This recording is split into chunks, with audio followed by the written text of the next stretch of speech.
¿Qué tal? Hoy vamos a meternos de lleno en dos cartas antiguas que la verdad se leen como un manual súper moderno para manejar crisis. Vamos a sumergirnos en una correspondencia que habla de conflictos, de identidad y de liderazgo en una de las comunidades más vibrantes y también más problemáticas del mundo antiguo. Para poder entender estas cartas, primero hay que imaginarse el lugar, o sea, el destino. Imagínense Corinto, una metrópolis portuaria, un verdadero cruce de caminos para el comercio y las culturas, una ciudad llena de vida, sí, con muchísimo dinero, pero también profundamente corrupta y caótica. Este es, digamos, nuestro punto de partida. Bueno, vamos a entrar en materia.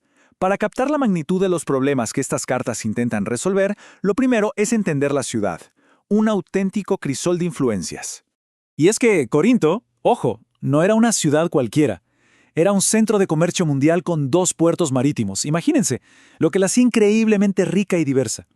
Además, era la sede de los Juegos Sísmicos, que venían justo después de los Olímpicos en importancia. Pero su fama más grande venía del templo de Afrodita, donde se decía que había unas 1000 prostitutas sagradas. Su gente era una mezcla de todo, esclavos que habían conseguido su libertad, artesanos, comerciantes, y la ciudad era conocida por su desenfreno moral, mucho más que por sus logros intelectuales. Y justo ahí, en medio de todo ese torbellino, nace una comunidad nueva. Estaba formada en su mayoría por gente que no era judía, gente de clase baja, esclavos, artesanos. Vaya, un grupo con valores radicalmente distintos que intentaba sobrevivir en un ambiente que los ponía a prueba a cada rato. Y claro, como era de esperarse, el caos de la ciudad no se quedó en la puerta. Empezó a filtrarse, a meterse en esta nueva comunidad y a crear conflictos internos que amenazaban con destruirla desde sus cimientos. Esto nos lleva a la pregunta del millón, la que intentan responder estas cartas, y que la verdad sigue súper vigente. ¿Cómo hace un grupo nuevo para definir quién es y para mantenerse unido en medio del caos y la presión de la cultura que lo rodea? Las noticias que le llegaron a Pablo, el fundador de esta comunidad, una figura clave en el cristianismo primitivo, eran, ¿para qué nos vamos a engañar?, alarmantes. Había divisiones tremendas sobre a qué líder seguir, escándalos morales, miembros que se demandaban unos a otros en tribunales públicos y una confusión de ideas generalizada. O sea, una crisis con todas las letras. La primera reacción de Pablo fue enviar una carta que es básicamente un manual de instrucciones, un reglamento para la comunidad.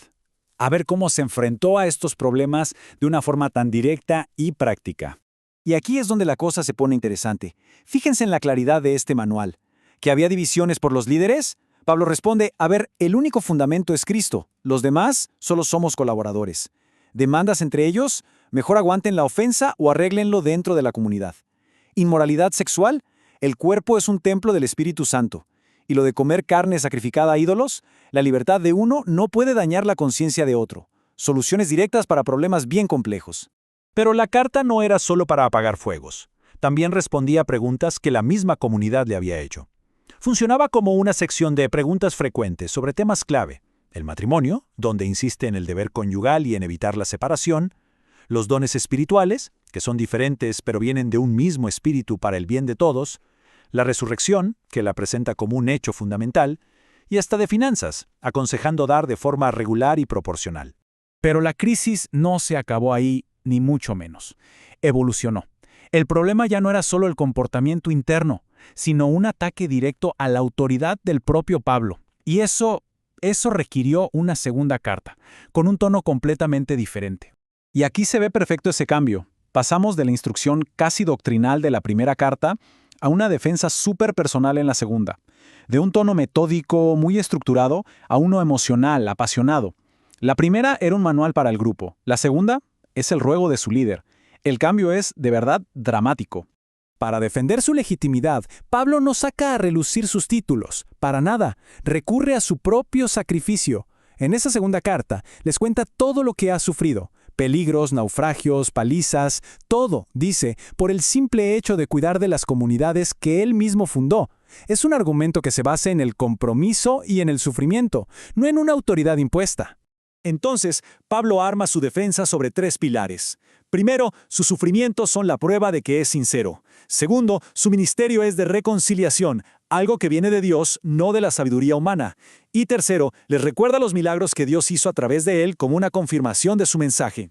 Ahora, más allá de la crisis específica de Corinto, Estas cartas nos dejaron principios que no pasan de moda, que se siguen estudiando y aplicando hasta hoy.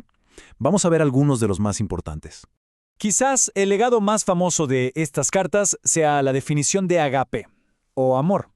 Pablo lo pone por encima de todo lo demás, de los dones espirituales, del conocimiento, de cualquier habilidad.